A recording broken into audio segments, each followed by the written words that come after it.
Hi everyone, আপনাদের সবাইকে রিয়াসবং কিচেনে স্বাগত। আশা করছি আপনারা সবাই ভালো আছেন। আজকে আমি আপনাদের সাথে শেয়ার করব মাছের মাথা দিয়ে বাঁধাকপির তরকারি, যা যে কোনো অনুষ্ঠান বাড়িকে সম্পূর্ণ করে। একবার বাড়িতে বানিয়ে দেখুন, রুটি বা ভাতের সাথে খুব ভালো লাগবে। চলুন শুরু করি। প্রথমে বাঁধাকপিকে কুচিয়ে নিয়ে 5 মিনিট জল দিয়ে একটু সেদ্ধ করে নিয়ে চুবড়িতে জলটা ঝরার জন্য রেখে দিলাম। কড়াইয়ে 2 চামচ তেল দিয়েছি। আমি আগে থেকে নুন হলুদ মাখিয়ে মাছের মাথাটা ভেজে নিয়েছিলাম। কড়াইয়ে তেলটা গরম হয়ে গেছে, তাই আমি আলুর পিসগুলো দিয়ে দিচ্ছি। ভালো করে ভেজে নেব। ভাজা হয়ে গেছে, এবার আমি তুলে রাখছি।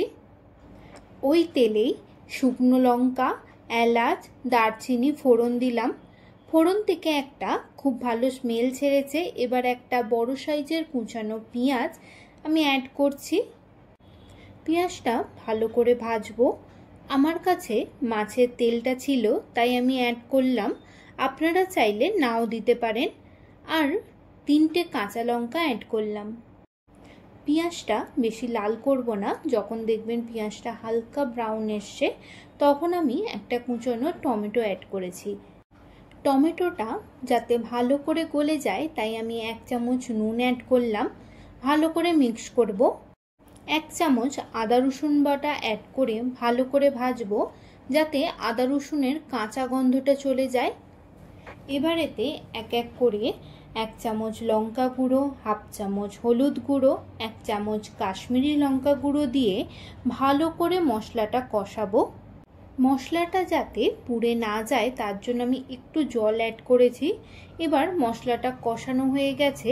মাছের মাথাটা একটু ভেঙে আর আলুগুলো অ্যাড করলাম। তার সাথে সেদ্ধ করে জল ঝরিয়ে রাখা বাঁধাকপিটাও অ্যাড করলাম।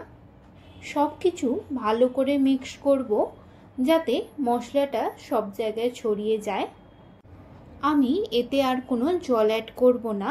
বাঁধাকপিতে যে জলটা আছে সেটা দিয়েই পুরো রান্নাটা হবে। 1 চামচ জিরে গুঁড়ো অ্যাড করে ভালো করে মিক্স করে নিচ্ছি। পুরো রান্নাটা লো আঁচে চাপা দিয়ে দিয়ে করব, এতে টেস্টটা ভালো আসবে। ভালো করে নেড়ে নেড়ে জলটা শুকিয়ে নিতে হবে, যতক্ষণ না বাঁধাকপির চচ্চড়ি থেকে তেলটা ছেড়ে দিচ্ছে। দেখুন, তেল ছেড়ে দিয়েছে। এবার 1 চা চামচ গরম মশলা অ্যাড করে আবারও ভালো করে মিক্স করে নিলেই রেডি মাছের মাথা দিয়ে বাঁধাকপির তরকারি। গরম ভাত বা রুটির সাথে একদম সুস্বাদু খাবার। একবার বাড়িতে বানিয়ে দেখুন, দেখবেন সবারই খুব ভালো লাগবে।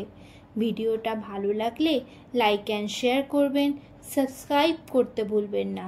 ধন্যবাদ।